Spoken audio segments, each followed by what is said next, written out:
Hello guys, যখন তোমরা এই স্যালাডের রেসিপিটা জানতে চেয়েছিলে তখন আমি খুব খুশি হয়েছিলাম। স্যালাড অনেকের পছন্দ না, কিন্তু বিলিভ মি গাই, এই স্যালাডটা যদি কেউ ট্রাই করো তাহলে লিটারালি তোমরা স্যালাডের প্রেমে পড়বে।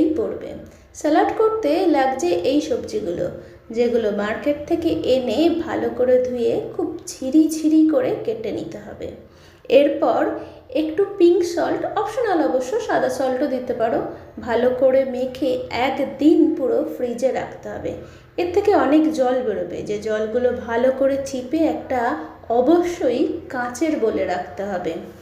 এরপর ছবিতে দেখানো একে একে মশলাগুলো দিয়ে একটা মাখো ব্যাপারটা তৈরি করে নিতে হবে, যেখানে মনে রাখবে মশলাগুলো খুব বেশি ডাস্ট হবে না। এরপর অলিভ অয়েল আর একটু হানি ছড়িয়ে নিয়ে আবার এটাকে রোদে একদিনের জন্য রেখে দিতে হবে।